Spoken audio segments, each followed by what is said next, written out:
Welcome to the Blooming League of Original Podcasts.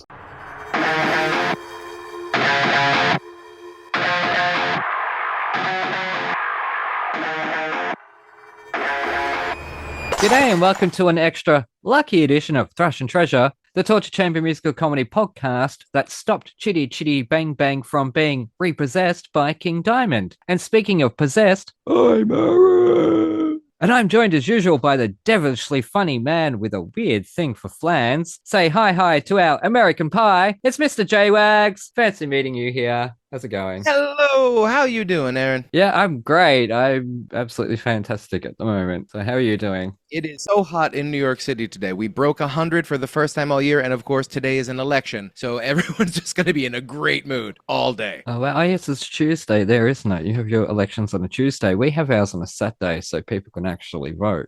We don't want that here. Get all your ideas of mandatory citizenship and better society through common work and shit like that out of here. Yeah, make sure all your low-income workers can't take time off work. Yeah. But anyways, you're directing a show. Yes, currently directing one of the grad reviews at the Second City New York Training Center. Ours is going to be Sundays at 5 p.m. and it's called No Country for Sad Weirdos, a completely original sketch review that is perfect for these troubling times. Yeah, oh, wonderful. So I must admit, I would have much preferred There Will Be Blood to have won the Oscar that year. I mean, I think a lot of people would have as well, but you know, not mad the Coen brothers got their Oscar, but it's also, I did find it kind of hilarious when Frances McDormand won the Oscar for Fargo. I believe she was married, was it Ethan or Joel Coen? One of the Coens at the time? Joel. And her whole thing was like, it's just so great to meet producers and directors who are willing to cast the right actress. I'm like, you were the right actress, but you are in fact married to the producer-director.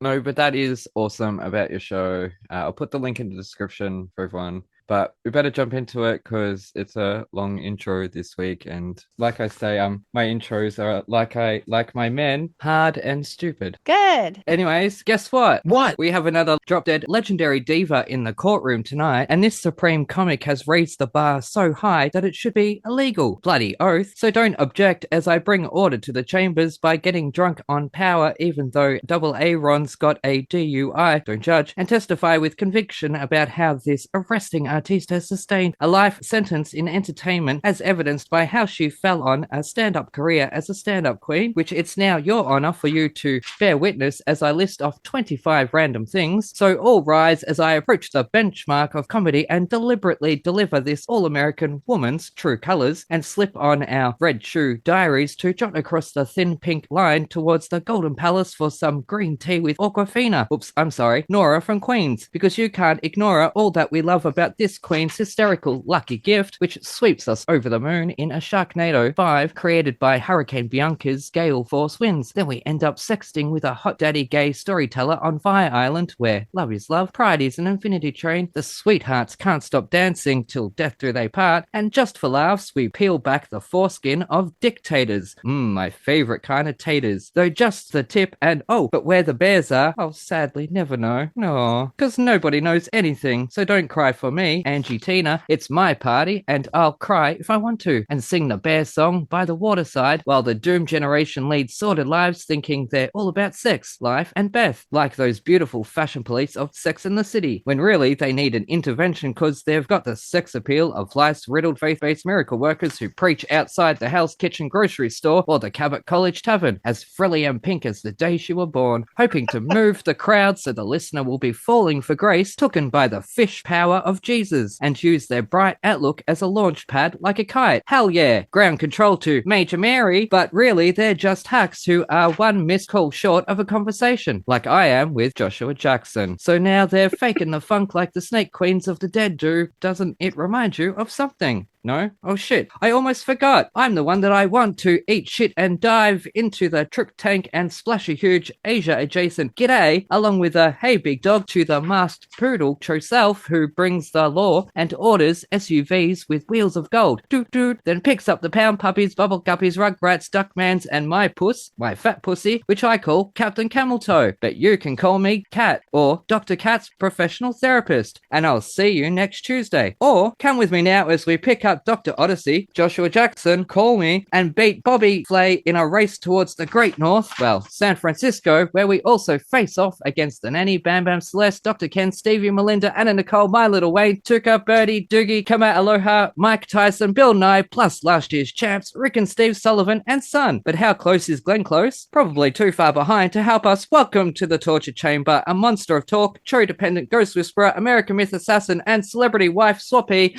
who always leaves us in jeopardy like a psycho, which looks good on paper in the bold type, but works great for the revolution. Now let's make a prom pact to act like girl trash and drink how little men care till we can see your voice and become too high maintenance for the Family Guy 5 houses away. Though while everyone leaves, I have chosen to stay and fight like Thugs the Musical, causing a state of emergency. So before I get on Amelia's 25th nerve and 30 rocks pelt me till I shut up, or I'm attacked by the 5'2" woman, let's count down to 17 again like a 90s sissy fussing over two sisters marrying a pair of jokers in the wedding palace. While me, the critic, rolls his eyes in the back of my head in excitement, watching Cora Bora one-on-one dancing Pom Chi with the former Miss Ontario. And luckily, baby, I'm with the band, and we're fresh off the bloat, full and happy ever after our Friendsgiving roast with the legendary goddess, Mother Queen, Margaret Cho. Yay! Welcome to the torture chamber. Yay! Wow. And I die now. That was incredible. That was incredible.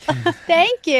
That was possibly the longest one we have done so far. It's amazing. Yeah, you got them all in there. Like that's No. it is your gift. It is truly your gift, Aaron. Really incredible. I forgot about most of those. I was like, wow, totally forgot. Good. There is over 200 titles on your resume, Margaret. Yeah. And I didn't get in about 17. So Wow. almost. Amazing. Almost. I'm writing like, oh, God's page 8 now. I got to end this somehow. And I'm like, I haven't even said g'day and I haven't said welcome, which are the two sort of staples that we always put in the introductions. Yeah. Because there's just so much work. Do you ever nap? Goodness gracious me. No, but that's great. I mean, I'm impressed that you did that.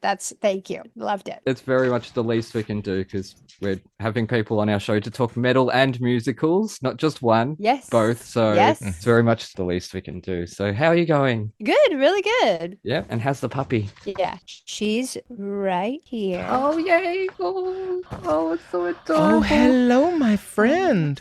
Oh, I love you and I need you to know that. She's a really sweet girl. She's always right by my side every moment. So she's going to walk over to the other side. Yeah. She wants to sit right there. Yep. Oh, I get Front and it. center. Mhm. Yeah. Like a superstar.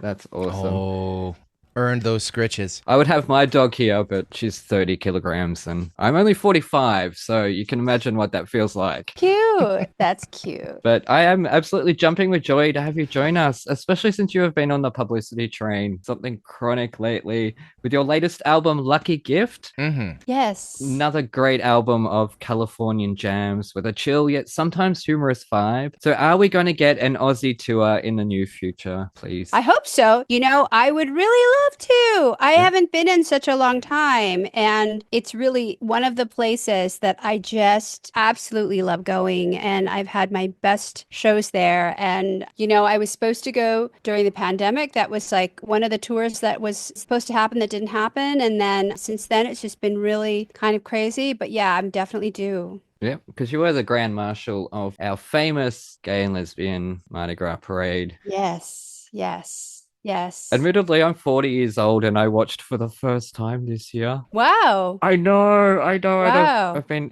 out since I was like 7. So it's because I'm in Melbourne. And so we have our own here. Okay.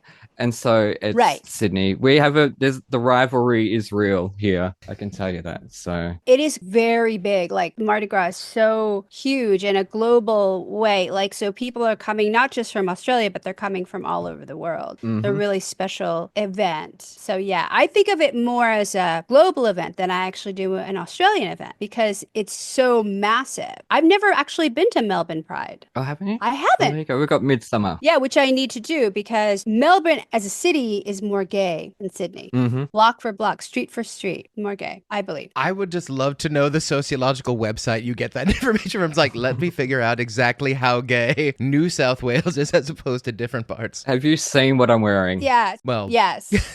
Melbourne is more like espresso martinis and lesbians and Okay. Melbourne is like, to me, it's like Courtney Barnett. That's what I think of Melbourne, it's that kind of vibe. Yep. Sydney is like very manicured men who are really like just with the really beautiful buff bodies and like on Bondi Beach and getting tan and like getting lotion put on their bodies. To me, it's like very athletic. It's very decadent. It's about physical beauty. It's about athleticism. Whereas Melbourne is more about art and caffeine and transgression. Mm-hmm.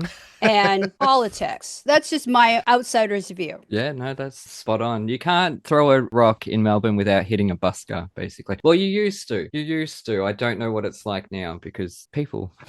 Well, I'm delighted to be able to talk to you. First of all, been a huge fan for years. Also, I'm a NorCal boy myself from way back. Oh, wonderful. And I work currently at Second City as a music director. Cool. And so it's just, I'm very fascinated with people who sort of span the line between music and comedy in this very specific way. There are a lot of similarities between like writing and touring and our original comedy, but also writing and touring an album must be a completely different yet similar sort of skill set and challenge. So what do you think the large difference is between crafting an hour of comedy, the similarities and differences between crafting that and then touring an album of your own original pop songs? With the music, I'm still reliant on other musicians to bring it all to life. I play and sing, but I really prefer to bring along a band, so it becomes very expensive and it's very different. Whereas a comedian, like I can just go anywhere. I don't have to carry anything. I don't have to bring anything. There's no sound check. It's so easy to be a touring comedian. But whenever I've gone on tour with music, it's more of a production, which is great too, but it's just you have more things in place. I like both tremendously, but currently, like I'm just doing stand-up comedy on tour, and I've to sort of see like with this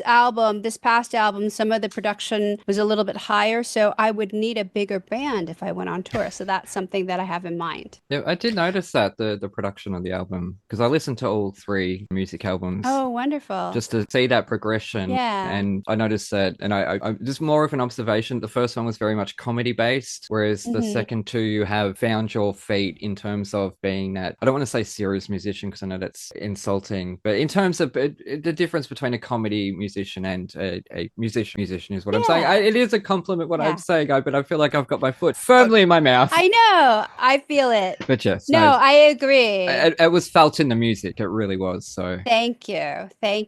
Is there a difficulty being a comedy professional? And they say comedy legend, and then having a pivot in career was like, well, this is something I find very, very sincere and non-cynical. Has there been any like friction in that you've noticed? Think so. Also, like the way that I do it, it's like I'm still mainly like a comedian. Most of my live performance are still stand-up comedy. And then when I do music, it's a very specialized thing and it's a very special occasion. Or I'm like right now, I'm doing a series of shows celebrating the life of Jill Sobule, who is a good friend of mine and an incredible singer-songwriter, incredible queer icon. So we're doing Jillith Fair, which is great, and just doing her song. So that's something that I'm not tasked with, oh, you have to be a comedian here. This is where I'm kind of drawn into, actually, I'm playing her songs, telling stories about her. So it's a little bit of a different thing. So whenever I'm tasked with music, it's often in service to another artist, whether that's singing Bob Mould's songs for him, when he is celebrating his songbook or different things like that. I would love to combine the music and the comedy at some point. I've done that before, but that was also with the first album, which was much more comedic. Yep. So I haven't figured out how to do that yet. Do you notice there's a difference in the audience? I know a lot of comedians and musicians have said like the difference between comedy and a musician is that in comedy, you have to constantly be coming up with new jokes, but if you have a hit song, they only want to hear that song. Yeah. Have you started finding those moments in your career yet? Yeah, totally. It's like really hard for musicians to sell their new music. It's hard for musicians who are established to kind of let go of their hits and they don't want to play them. So I get it. Like when you have played the shit out of something, you kind of just don't want to go back to it. Like I feel that. Like as a comic, you always have to be doing new material. There's just no way around it. there's no way that an audience is going to accept a joke that they've heard before. So it's very, very different. What is in The Simpsons where Homer shouts, "Do taking care of business again," and the band has to keep playing "Taking Care of Business" over and over again at the concert. Yes. Well, I just find it hilarious, the idea of like, as a musician, doing tribute and like showing up to a concert and doing someone else's material is considered the highest compliment. But in comedy, if you show up and do someone else's material for an hour, you're shunned from the business. Yeah, it's very taboo. So it's very, very different. Yeah. Anyways, well, speaking of repetition and over again, we're going to move on to the metal now. I don't know what the segue is there. It was an improvised segue, and that was terrible. So have you had much experience? Well, you actually picked, I was given 3 bands. So I'm guessing you have had much experience with metal, heavy metal, glam metal, thrash metal, death metal, industrial metal. Yes. Well, I don't often listen to metal, but when I do, I'm attracted to certain things. I like Norwegian black metal. I like GWAR. Yeah. I like GWAR as a person. Yeah. So it's like, That's a person. you know, because he's a gay, gothic, With a name like Gogoroth, I cannot believe that. serious, like Norwegian death metal guy, which I think sometimes is very, it's very macho culture. It can be very heteronormative, not really the accepting to homosexuality, but Gogoroth is quite the homosexual and kind of like one of those gays that doesn't believe in women, which I think is great. I think it's great. Is that like birds aren't real? Like, just doesn't believe that they're real? Yeah, he's kind of like Birdseye. He just doesn't believe in women. And I think that's great. And so I'm drawn to the lamb's head. Old school goth, yeah. They go to the butchers and they get lamb's heads and they put them on the stage. And it's just so theatrical. And GWAR, I actually did a show with GWAR at Bonnaroo. Oh, wow. In the early aughts. I don't even remember what song it was, but I was covered in blood.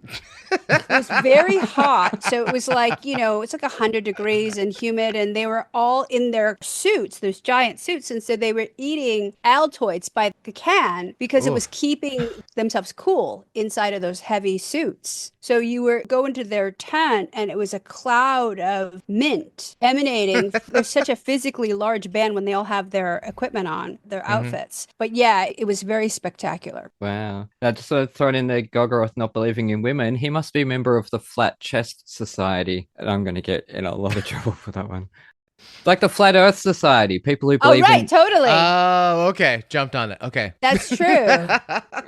Flat Chest Society. Okay. It's very true. See, I thought it was a bad joke because no one responded to it, but it turns out no one got it. I thought it was real. Yeah, no. No, I thought it was real. Yeah. He's very interesting. So, Margaret, if you could pick your ultimate, most over-the-top rock star rider, what would you put on your rock star rider? Opulence. Well, I do love the Jack White guacamole recipe. I think it's no frills. I think it's very fresh.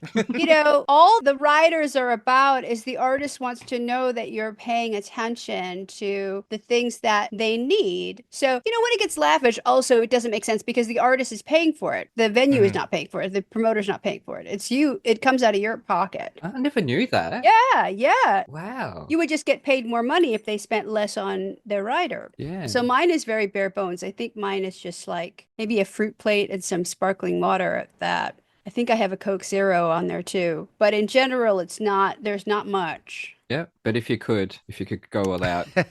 If I could go all out. If John Cameron Mitchell's paying for it. Yep. If he was paying, I would probably want some extra special chicken treats for Lucia, for my dog. Excellent. Because she comes everywhere. Yep. I would love some caviar. I don't really even eat it, but I like the idea of that. Yep. If somebody has champagne. I don't drink alcohol, but something fancy to drink would be nice. But something the equivalent of champagne, but like maybe sparkling cider, I guess. Yeah. All right. Something like that. Yeah. Yeah. Imported from like Denmark. Yeah, something lavish. But yeah, I always just want to be practical. But I do like that Jack White guacamole recipe. I want the Jack White guacamole. All right. I'm going to have to look that up. And if I can find a link for it, I'll put that in the description. Delicious. Anyways, this week I was given a few band names and I went with GWAR because I don't know them. So I've reviewed their album. Oh, you are in for a treat, sir. You are in for a treat. Well, I'm going to quickly run through this because it's 2 pages. So when I first was given GWAR's Scumdogs of the Universe, and the first lyrics were from a god to a slave, I couldn't argue with that. But then he said he needs a motherfucking sucker dicker licker log, and I almost blew a cumwad, because that's my favorite Sesame Street character. So we're off to a great start, if a sticky start. with a running theme through the lyrics, or should that be a squirty theme? But then, Marge, the maggots are here, falling like rain. Oh, that's an Aussie joke of an old commercial. So our Aussies will get that. Although lyrics like putrid pus pools, vomit, bubonic plague, bowels of the beast reek of puke just remind me of my ex-boyfriend.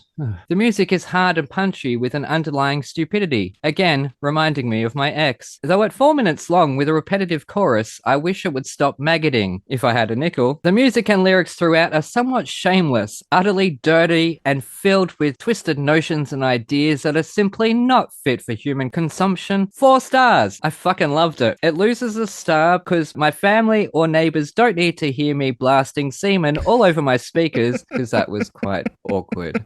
So yeah, this was so much fun. It was silly. It was camp as anything. It was sleazy. It was...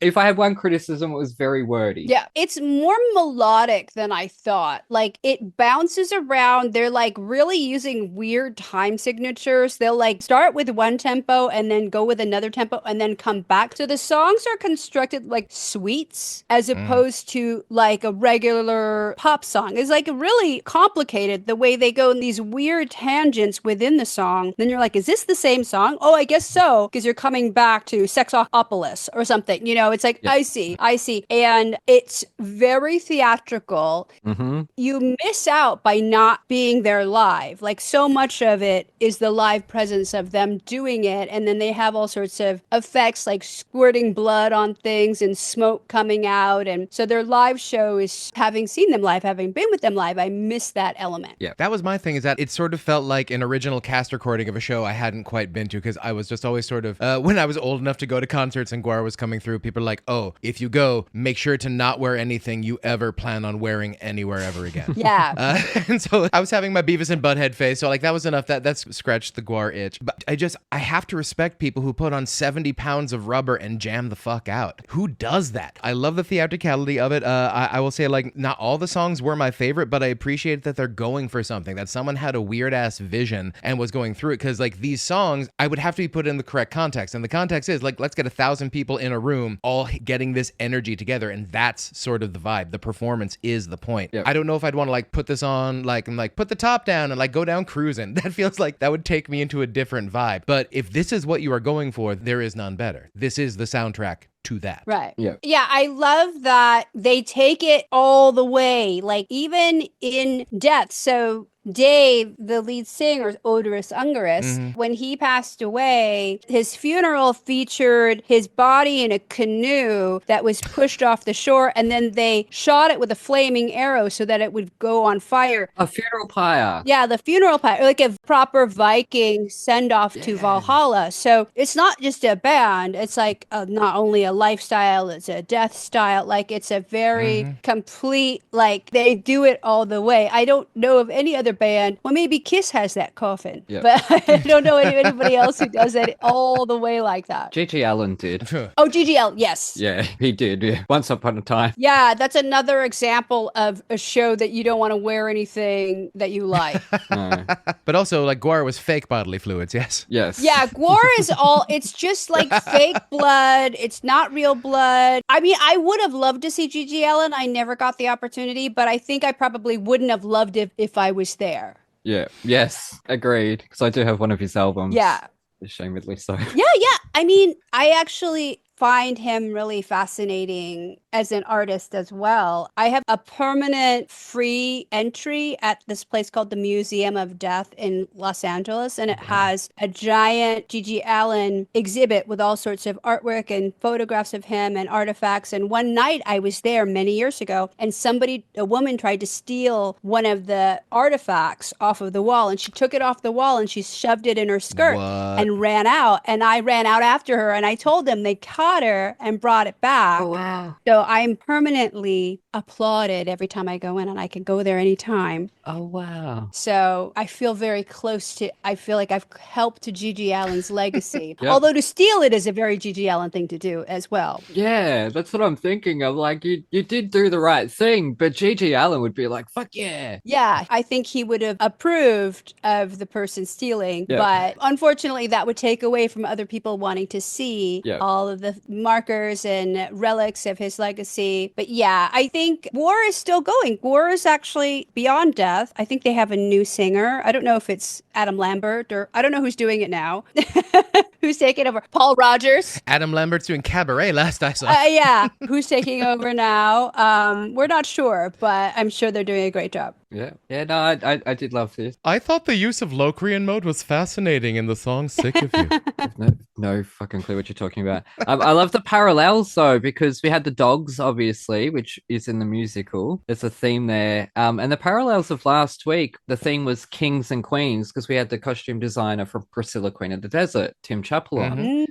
Wow. And the theme was last week, kings and queens, because we did King Diamond and we did La Cage aux Folles, which is about drag queens. Yeah. And then I'm listening to this and there's a song called King Queen and I'm like, what the hell is happening? Wow. How is all this all related and stuff? So, but anyways. I just love how every set, like, different characters got their own introduction songs and everyone's coming out like, oh, okay. Yeah. That's this character's theme song. It was fun. Like it adds to the theatrics of it. But it looks like GWAR, oh, good God, y'all. What is it good for? Paying the bills with an ad break.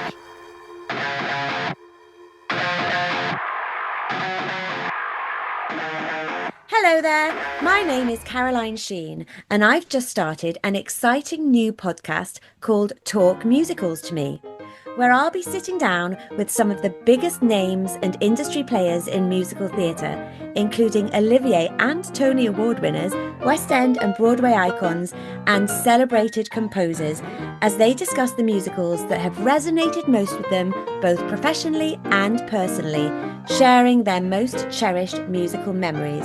Join me on this journey through the fantastic musical theatre world and the people who inhabit it. And here is an exclusive sneak peek.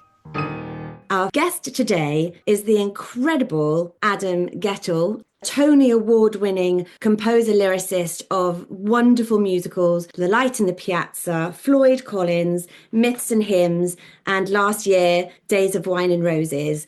I had the absolute pleasure to work with Adam on The Light in the Piazza when it had its European premiere in Leicester Curve back in 2009, I think. And it is an absolute joy and honour to have you here. Hello, Adam. Hello, my dear. What fun, and thanks for having me. I'm absolutely thrilled. And we are going to crack on with the next few questions, Adam, if that's okay. Wonderful.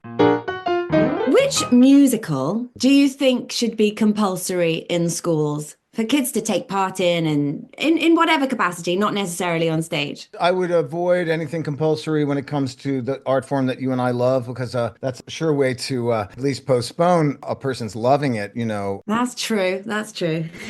I think the thing that I would want young people to take away from participating in a musical when they're young or having seen one is when a musical is good, it's a good musical to begin with. And then when it's lifted up onto the stage, well, it can give you a feeling you don't get from anything else. It's something to do with the sort of deeply sort of profound molecular sort of changes that happen. There's something gets pushed around inside of us and reconfigured with a great score and a great book, you know, and decent direction that takes us through a story in that way where we can ensconce ourselves completely and take the proscenium and sort of pull it around our heads and live in the story. To me, that's what we want them to take away with them, that such a thing is possible. Of course, it's also possible with movies in a slightly different way. But to cite a specific show, I mean, I would want the score to be a really exciting score for whatever young person. And if it's Hamilton, that's great, you know. Also, you know, and my shows generally don't always fall into this because sometimes they're a bit too sort of involved in terms of the vocal lines and stuff. But, you know, I want people to, especially young people, have silver in their pocket when they leave a theater or they leave the experience. They have melodies jangling around,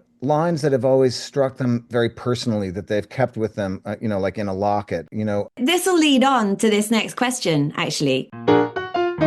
My husband actually remembers you talking about silver in your pocket. He went, I wonder if he'll say that, because it was such a great thing to say. And it's actually really useful for the next question, because is there a musical that you feel you walked out of with the most silver in your pocket, feeling changed or altered? Or did you feel like you'd live your life in a slightly different way after seeing it, you know?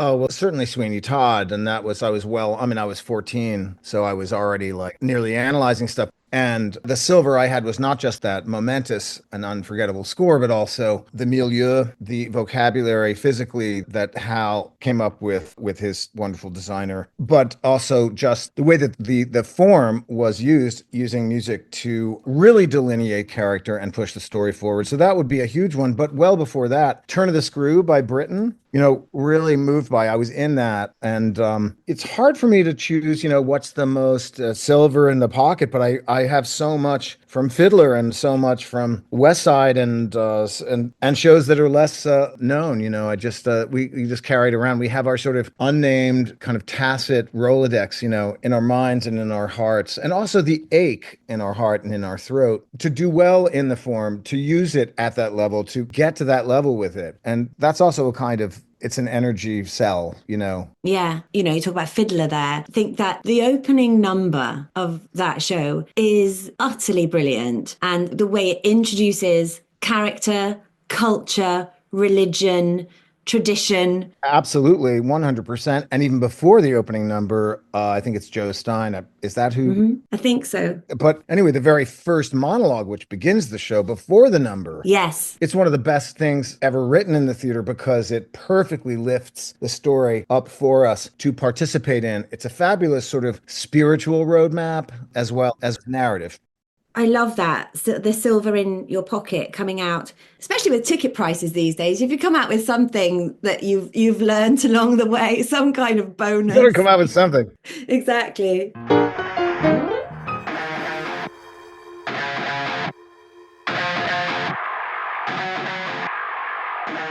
And we're back with Thrush and Treasure. I'm Aaron, that's Mr. J-Wags, and we're having Hello. a true daily double with the amazing Margaret Cho. Now, if performing arts had an Olympics for amateur artists, which events would you watch people compete at? And which discipline would you compete at and win gold? Would it be stand-up or opera burlesque? Oh, gosh. I would hope it would be opera burlesque because I don't think there's very many people doing that. So I would try that. Yes. That's a good one. I mean, I think I'm the only person to do burlesque to Wagner, but I could be wrong. It is a very dramatic kind of music to do burlesque to. So, yes. Is it greatest hits or do you require a meal break in between acts for all of your burlesques? It's all greatest hits. It's all just fun. And it's like, I don't really dance anymore. I gave that up about 15 years ago. But if I were to do it again, I would definitely go back for the opera. It's very good. Yeah. Do you have any favorite new/classic operas you'd want the new generation to check out?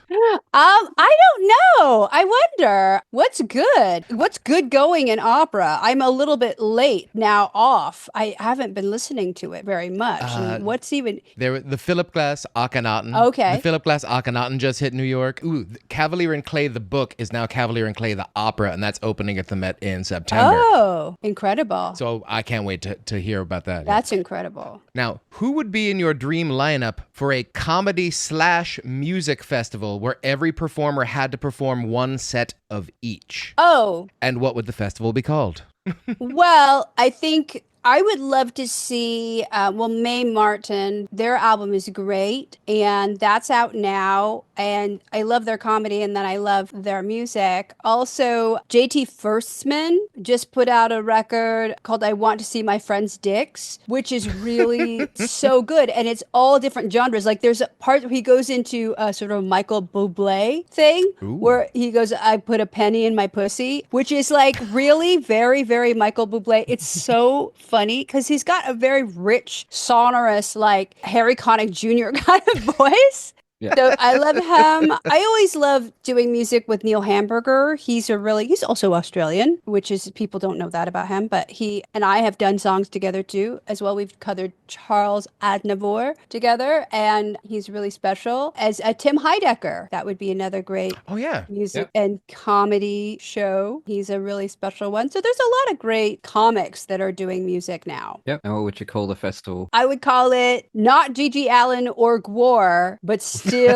don't wear anything you like. Yeah. Don't wear anything you like festival. Yeah. I can get behind that. Well, I suggested Jonathan Cholapalooza. But then I realized that chola is a word. Yeah. And then I wrote down the Cho-Down. Cho-Down is good. That's perfect. That's perfect. I like that. But what would you call it, Jonathan? I'd want to say comedy and music festival, all welcome, but also all welcome to enjoy. But you have to like anagram it though, because it wouldn't make a lot of sense on a poster. Yeah. Yeah. That was unnecessarily difficult. Yeah. Title of my biography. Yes.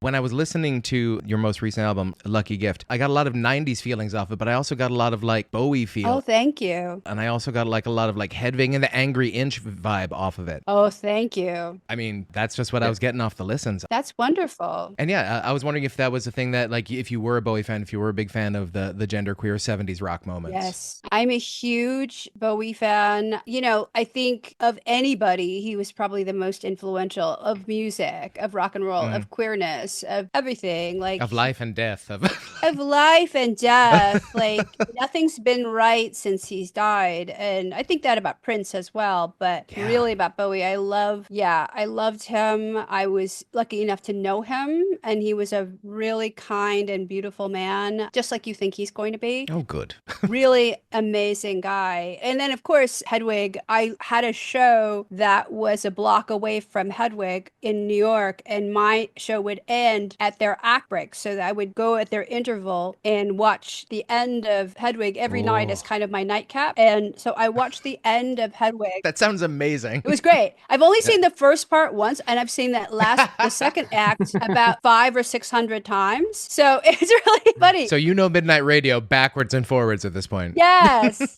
because it happened also in England where we both had shows, and then we was one block away, and mine would end at the interval, and so I would always go over there. And so I'm really lucky to have seen it as many times as I have. It's one of my favorite shows. John is one of my favorite people. John is actually going to play. So one of my songs is called Ron's Got a DOI that you mentioned, and we're making a film about it, and it had starred Leslie Jordan, who unfortunately passed away in development. So now the role is taken over by John Cameron Mitchell. So it's a film that's from the song, which I love. When they make a movie of a song like Ode to Billy Joe is a great example. But yeah, that's some trivia. But I love Hedwig, and John's a genius. Yeah, awesome. Just throw it in there before we moved along. Leslie Jordan, that was just awful. I'd actually sent him an invite to his PR 3 weeks before we lost him. And so when we lost him, I was devastated because I'm not going to write one of those, Margaret, for someone I don't want to. Right. Period. Right. Of course. Of course. Period. I will celebrate the people I want to. So if I've sent someone an invite, and if they say no, that's fine. But if they say yes, that's awesome. I get to do that for them. Yeah. I never heard back at all. And it broke my heart when he died. We also had Tony Todd. He said yes. We had him booked in to come on the show. We had to postpone, and then he died as well. Oh, sad. So I feel cursed. No. You're going to be great, Margaret. You're going to be fine and healthy, we promise. Yeah, sorry. Sorry, I'm putting my foot in it. Let's move it on. Well, that's the segue then. We're going to move on to the musical now because we're going to do Lucky Stiff, which I chose because it was the closest thing I could find to Lucky Gift. Yeah, love that it. Might work. So, Jonathan, you've reviewed it. Sure. With Lucky Stiff, this was one of the early musicals by the famed songwriting duo Aarons and Flaherty, who obviously have done a lot of very famous work, specifically with Ragtime, that I believe is going to be coming back to Lincoln Center, Broadway type thing. But they've done many other shows, Seussical, Once on This Island, many things like that. But it was interesting to see this felt like one of their sort of like baby pictures. And it sort of calls back to like an idea of this feels like the platonic ideal of like a BMI workshop musical. And if you don't know what that is, it's this music theater institute where they teach people how to write like structured musicals and how musicals are supposed to be built. This feels like it is following it to a T. Just like every single thing. Like, here's where we introduce characters. Here's what an opening number is supposed to achieve. Here's where you like deliver this thing. And it was sort of fascinating to go through the math of this show, having never seen it, but because the recording was done in such a way, I did the original Off-Broadway recording from 94. The way the recording was laid out, everything in the show was sort of very obvious onto what was was happening. And it was very interesting going through the plot summary and piecing together the plot of the show, is that all of the songs had almost no subtext, but every bit of the show was built around the concept of dramatic irony, that some people knew that everyone in the play had different levels of information until the very last scene. So there was a lot of like sleight of hand stuff, there's a lot of like farcical entrances and exits, but if someone is singing, they are singing the truth and they are singing their most sincere selves, which in a way is very, very charming, because there's a lot of cynicism and meta qualities to a lot of modern musicals that I think can lose some of the charm. But in this show, I think that the sincerity hit a specific point where I did want a little bit more in terms of something underneath, a little bit of subtext, a little bit more to chew on the meal. The show sounded amazing. The songs themselves were very descriptive in a way that I almost consider it to be music theater for the blind. I don't feel I needed to see this show to understand this show. I feel like a lot of the jokes were basically delivered in dialogue, in the songs, or in and around the songs. It's a very premise-heavy show, and you sort of have to get on board with the premise right away, or you're not going to enjoy it. And from the beginning, it feels like, okay, Weekend at Bernie's the musical, let's see how charming this can be. And guess what? It was charming as fuck. But in terms of aspects of the score, aspects of the plot, this is not the sort of show that anyone goes into and like leaves and I think changes their mind about musical theater. I think with the advent of like the internet and like the mega musical on Broadway, we sort of see a dearth of what we call, like, putting this in air quotes for those who can't see it, the pretty good show. It's the idea that like you come to see a play with like a medium-sized cast in a medium-sized house, and you see a pretty good show and you have a great time, and then you go home and your life continues largely the same. We don't see experiences like that sort of promoted anymore, or when they do, they are generally produced by people attempting to do more ambitious things, as Aaron and Flaherty did. So this feels like almost a platonic example of that kind of show, that outside of very excellent music theaters or like murder mystery type regional theater, I don't know who this show would necessarily be for. There are elements of the book I don't think have aged particularly well, at least the things that were in there. And the show spoils the plot in the recording when they do not mention it, spoiler space. I just noticed this because I always remember in the Dirty Rotten Scoundrel soundtrack, they specifically mention, if you want to ever see this show and not have the ending spoiled, stop listening right now. And I always sort of appreciated that as someone who wanted to be surprised by the end of that, having seen it already. A lot of the comedy, very solid, very excellent, but also a lot of the comedy wasn't that surprising once we had figured out where the characters are going to go. I'd say this is an excellent example of solid songwriting, solid plotting, excellent acting, but is in a show I would necessarily want to return to. I'd say 2.5 out of 5 stars.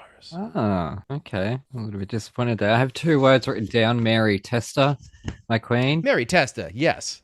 Sings the shit out of everything. Yes. Everything. Evan Pappas. Now, what did you think of this, Margaret? Well, I thought it was so cute. I think it's like such a very like literal musical theater musical. Like it's so textbook musical theater. The way that the voices quaver and they answer questions inside of the song.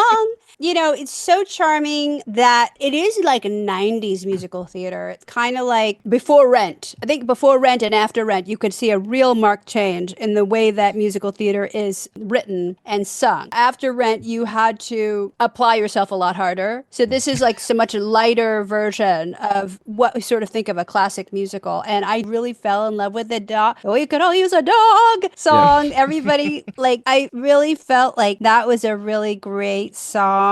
I'm such a fan of songs about dogs, animals in general, pets in general. That was sort of just inconsequential of picking an album that rhymed with your album's name. So, and it wasn't until afterwards that I realized, because I'd seen all your interviews with Lucia. Lucia Caterina. Now she knows you're talking about her, so she's coming up. Yep. She's trying to like be a part of it. Oh, hello, little bean. How are you? I love this show, and I'm really shocked, Jonathan. I really am. I think this is fun. It's silly. The songs are great. Like, you've got some really great standalone songs, like Speaking French. That's a great cabaret song. Even like the telephone song. That's a fantastic song for a male to do in a cabaret setting, because it tells a story and it's got its funny moments in there, and it's got its dramatic moments in there. Like, the story itself is very involved. You've got someone who's dead and this other person has to take the body to Monte Carlo, Weekend at Bernie's style, and if he doesn't do everything he's told, he doesn't get this $6 million. And I think it's fun. It's great for small theaters to do as well, because you don't need a big cast. cast and you don't need a big orchestra. Though I will say 30 years of listening to just a piano sing these songs. When I watched the movie, which is great, it's very silly, but no one's seen it. It's got Jason Alexander in it and everything, and Cheyenne Jackson. It's got like Broadway stars like Kate Shindle and Jane Howdyshell and stuff like that. Like it's got this incredible cast in it. No one bloody saw it. But you hear these songs with full orchestrations and they're fantastic. I thought I'm very surprised in you, Jonathan. I think Aarons and Flaherty are indeed very talented, but also I think a lot of the comedy in the show is structured at a point where there's diminishing returns. I just think that when we've established that this character's one joke is that she loves dogs, we set up a song where like the first 60 seconds are what she's singing about. It's dogs. It's going to be dogs. So it's like, I think the songs stand better alone than they do listening to them back to back to back to back, because then for me, I got ahead of a few of the punchlines by the end of the show. Well, there's lots of slapstick comedy in it as well. Mm-hmm. Which we did miss a bit on that. So, now if you were to give it a score, Margaret, what would you give it out of 5? I would give it a 4 out of 5. I really thought it was charming. Like, I do love this kind of stuff. Like, I think it's also such a time capsule of like early 90s comedy and musical comedy, early 90s theater and like New York. And that what it reminds me of is just, you know, that snapshot or that sort of New York that we saw in films like After Hours or The Slaves of New York, and that kind of vibe, where everything's got like really crazy and like super colorful and madcap. It's really madcap and screwball, but 80s 90s screwball. So I felt like that's just, you know, to me it's really charming. It's something that we don't very much see, so I really loved it. Yeah, we actually did a few of these songs in my theatre class years and years ago as kids. So that's how I came across it. But anyways, it looks like Jonathan hates dogs.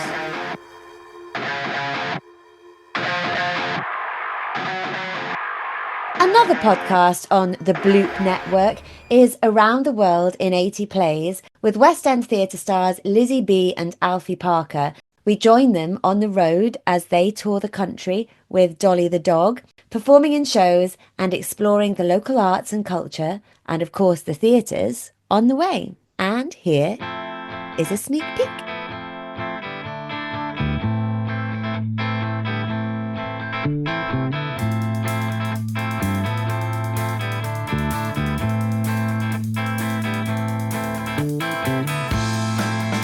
Bonjour!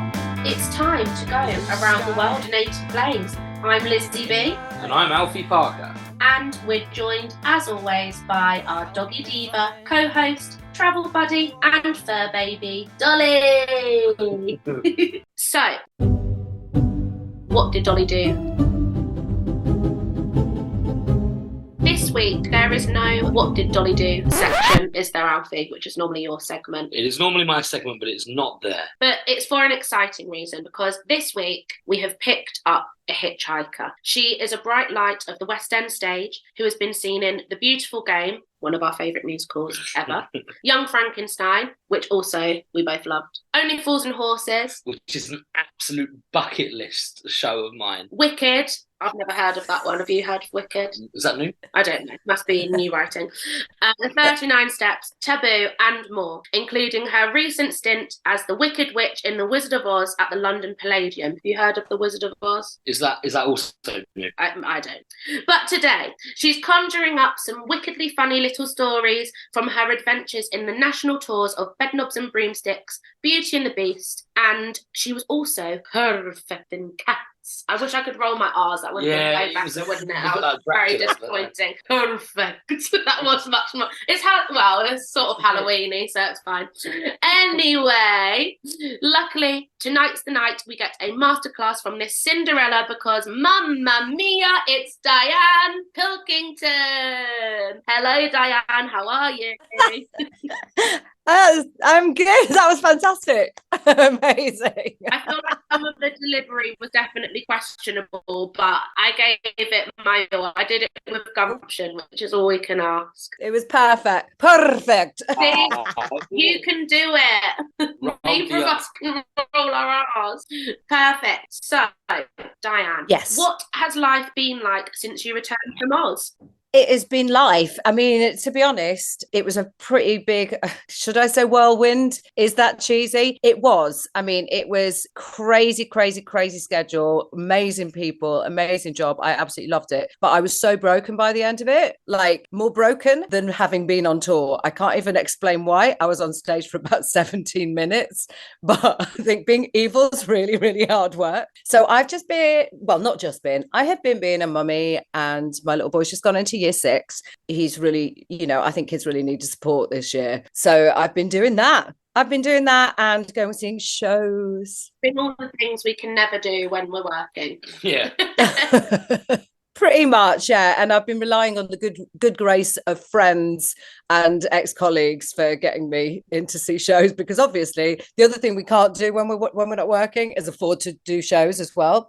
So it's a toss-up, isn't it? You can either afford to go but you've got no time, or you've got loads of time but you're like, really, can I afford 150 quid to go and see that?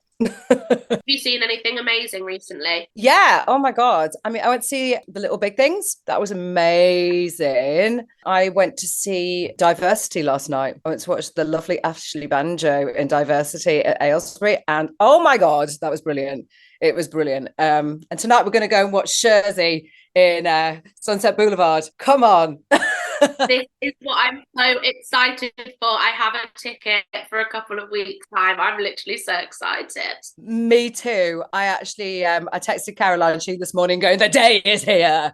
So we're looking forward to that one. Bit of a date night. Oh, and she did a really amazing interview, I think, on the One Show last night, where she was talking about being in theatre and how she's got a newfound respect for it and how hard it is and the amount of work, and she feels like she's like an athlete. So I think that's really good for people to hear someone like her kind of talking about it and being really honest about the amount of work that goes into it. Absolutely, that's really great to hear, because it is, and I think we take it for granted that we do those 8 shows a week, and you bust a gut and your voice holds out, and you train and all that kind of thing until it all goes wrong and you get an injury or so, and then you suddenly realize how hard it actually is. Because what I find, and I'm getting on a bit now, so I'm a bit older than I used to be, things don't heal quite as quickly. And what I find now is that if my knee goes, then you can guarantee it won't just be the knee. I'll work on that, and then the hip flexor will go, because I'm trying to do something, and it's just really punishing, isn't it? Especially doing what you guys are doing at the moment, touring. It is hard work, but brilliant. I mean, it's fun. Yeah, it's fun. There's a great payoff, but it's nothing to be sneezed at.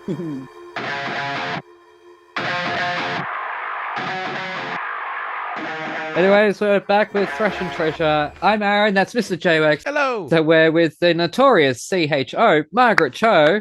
Now, you do lots of things incredibly well, but what's one normal, everyday thing which you're terrible at that everybody else can do perfectly well? Pitting cherries. I can never get the flesh of the cherry off the stone to the point where I just throw them away, and I have to get bigger cherries. Like, that's what happened today. I just threw the small cherries away, and I went and bought big ones because I'm so bad at pitting them. I can't make a cobbler. I can't. And so I just had to do that. Wow. Pathetic. I'm like that with mandarins, because they've got the little pins. I worked out you put it up to the light. And if you put it up to light, you can see if there's one in there, because the amount of times I've almost swallowed one. Oh, yeah. What's one musical instrument not usually used in modern pop that you would want to see make a comeback? Melodica. Yeah. Ooh. I've been playing the melodica because I've been really wanting to vape. And I thought, instead of vaping, let's just like use the melodica, because when it's the same physical, it's like an accordion, but it's like you have to blow it. It has a bellows to play this keys. So you need to keep your breath up going through. So you don't have time to vape, but you're making the vape motions. And it's kind of a dry instrument. I do think it's really pretty though. And it's very rare. I've never heard it used on anything except I think there's a song called And We Danced by, is it the Hooters? That's the only time I've heard it. The 80s song. I can't think of a pop song that uses melodica. I've heard a couple with accordion, but not melodica. Yeah, melodica is it's a very rarely used. I'd like to see it. You could probably, maybe, I feel like it might have been used in California Girls. It might have been used in some Beach Boys something. I mean, everything was used in the Beach Boys. Yeah, they just piled it on. He just piled it on. So it could have been used in something. I think because it's kind of dry, it's not as sort of lilting as an accordion. I do love an accordion as well. It's a very expressive instrument. You have been in two of the greatest movies of all time, Fire Island and Face Off. That's right. That's right. What would be the most fun part of a movie that was a combined sequel to both of those movies, and who would you play? Face Island. Yes. And we would all be gay people trying to get back with our exes, but our faces would be switched. Yes. And we would like be all the other, like, we'll do a lot of, I don't know exactly what happens, but if you're gay and then you try to get back together with ex, but your ex is so mad at you, so you have to change your face. Face Island. I honestly think Hulu would buy this just based off the pitch you gave me right here. You know, I think it's a pretty good premise. Wow. Oh, and apropos of nothing, but I worked with Tori and Miller a bunch in Chicago back when we were both there doing the improv stuff. So yeah. Say hi next time you see him, I guess. I will. I love Torian. I have a confession to make, Margaret, and I'm going to have my gay card or my rainbow ID stripped off me here. Aaron. I've never seen Fire Island. It's good. But I've seen Face Off like 10 times. Oh, it's a good one. Love it. I haven't seen Face Off for a while, but yeah, Fire Island's a great one, especially for us in the Northern Hemisphere. It's summer, so it's a nice kind of a summer romance and really sweet to watch. So yeah, I recommend it highly. Because I haven't seen Brokeback Mountain either. Anyways, comedy already has a whole heckling thing, but now it feels with the rise of the superfan, the sort of the entitled superfan, I should say. There's a lot of discussions lately about rowdy, disruptive, or just plain entitled audiences centering themselves in the art, like in cinemas, in theaters and stuff. How has that changed in the comedy scene over the past 10 years? I think comics really handle it well. There's always been like a heckling culture, and you can never you can never predict what happens. In general, I think we always think like, well, it's mostly the audience has to always be right, you know, so you always want to like side on at least trying to be funny, you know, you don't want to attack people, you don't want to like get mad. Doesn't help. I think it's rough when people are throwing things at singers and it hits them in the face. That's really like, to me, that like, why would you, like when like Billie Eilish is singing some beautiful song and sitting on the ground, that you would just throw something right in her face? Like, it's a very distressing thing. So I don't like that. But I do think like, yeah, in comedy, there's always been a very, you know, strong possibility that you're going to get heckled, and you kind of have to deal with it. The modern media landscape, since when you began doing stand-up, has utterly changed in how comedy is filmed, distributed, consumed. So for better and worse, how has like the YouTubeification, the Instagramification of modern comedy and music helped and or hurt performers, and has it changed the way we consume art fundamentally? I think it's helped overall everything, because it gives you information about who you might like. I really love social media because it also gets me into music that I didn't know about. So if your algorithms are set, I always discover new music. I'm always excited about discovering old artists that I didn't know about before, you know, so I think it's really helped music and comedy fans find people that they are into, and also get to know people that they like better. So I think it's a real improvement. Yeah. No, like that. And also, I guess it helps with comedians because there's so many sound bites that people are able to take and spread around. And yeah, just as long as you credit people properly, goodness gracious me. Yeah. Now, pretty much all of your songs are story songs. Has there been any ideas to either compile them all or create a concept recording of a fully realized narrative for a musical that we can one day that would be great. Sit and watch? Someday. Wouldn't that be great? I think that would be really fun. I just got Jill Sobiel's cast recording for her musical Fuck Seventh Grade, which is like, it's almost her jukebox musical in a lot of ways. Like, there are all these songs that she had been playing throughout her career, and she put them all together in the show, which is really spectacular. I never got to see the production, but I hope that it still goes on. But yeah, I would love to do with that. I think that's really fun. I do know an orchestrator and a musical director, and I myself am a Wonderful. book writer. No, I'm kidding. Yay! Now, you said something recently, either to Queen Monet Exchange or Queen Kelly Mantle, that kind of really resonated with me, even at this age, after so many years of fighting the good fight, that they're always going to try to beat us, but we're always going to rise up and we're always going to win because common sense wins. So I just wanted to say thank you for that, because I think some people or some of our community out there feel like this is a losing battle, especially after, recent events in America with the election and who's in power now. And, billions of us love J.K. Rowling's work, and now she's just given us all the finger. She's such an idiot. Like, she totally destroyed her legacy, and it's just so sad. She's setting women back. Yeah. Well, that's like, I hate these TERFs who think they're doing it for feminism. It's not. They're setting women back. It is so pathetic and sad and gross. Yeah. And I don't know what it's about. Like, why? There's no reason for her to do that. And it really, all of her work is in question now. Yeah. All of her work, I cannot appreciate it. Yeah. It's all about men. All the heroes are men. She writes under male names. She has not done jack shit for women or feminism in the past 25 years. Yeah. But not only that, she had a community where she had children, young children in the 2000s lining up at fucking midnight to buy a book, to buy a 600, 700 page book. And now she has literally shredded all of that goodwill, all of that community, and pitted people against each other because some people can't let go. And I can understand that. But things are getting real now because she has used that money to take rights from people. Which is so horrible. But yes, I don't want to get fired up, but No, I get so mad at her because it's really so ugly what she's done, and still thinking that she's a feminist, still thinking that she's doing it for women. That's the grossest. She's never done anything. No. I interviewed one of Australia's #1 feminists, Jane Caro. I've interviewed her twice. The first time I interviewed her, I brought up Harry Potter, I brought up Hermione Granger, and she turned around and said Hermione Granger is not a feminist idol. She's the cliche, book smart girl who gets the heroes out of trouble. And that sort of sunk in there. And so when all this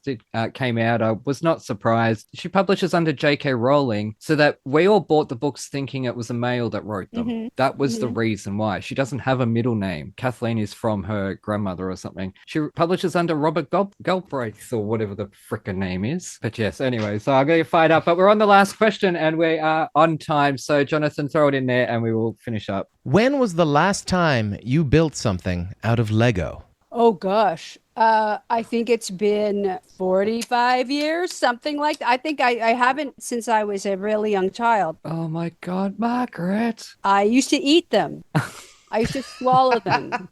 So you built internally. I built them internally. Maybe they're still in there. It kind of discouraged my parents from buying them because I have a little bit of pica. I do like to eat things that I still do. Like, I really have to think about not swallowing my earpods, like the little headphones. I want to eat them. Not good. Yes, I get that. I get that. I want to swallow it. Yeah. Yes, and they're like soothers. Tide Pods objectively look delicious. They do. Tide Pods look delicious. Tide Pods look good too. Yeah. They look like a candy jelly. Yeah, and those. But no, I'm so disappointed because we asked, this is what we finish up on, something nostalgic from the childhood, jumping in puddles or rolling down hills. The amount of times I'm shaking my head going, gotta get the inner child out. I know. I do jump in puddles. Yes. In my big rain boots. I will jump in a puddle. Yeah. I will roll down a hill. Those are definitely things that I've done in the last couple of months. So yes. Awesome. All right. Well, next time you're in front of Lego, we want to see what you build out of it. Okay. But no, thank you so much. We are 1 minute over or 2 minutes over now. So thank you so much. Thank you. Wonderful. So fun. Lovely to meet you. Thank you. And I also love Drop Dead Diva, Margaret. Oh, thank you. That show, I freaking love that. I didn't get to write any questions about it, but I'll have to have Brooke Elliott on the show and just campaign to how much I loved Owen. She's a big musical fan too, so she would love it, I'm sure. Ooh. She was in Beauty and the Beast. That's right. Taboo. Taboo, yeah. She was in Taboo, the Lee Bowery musical. Oh, yeah. My friend was in the original London cast, Diane. Wow. She's on the recording. Yeah. Amazing. But anyways, we'll let you go. Please come to Australia, bring your music. Thank you. I will.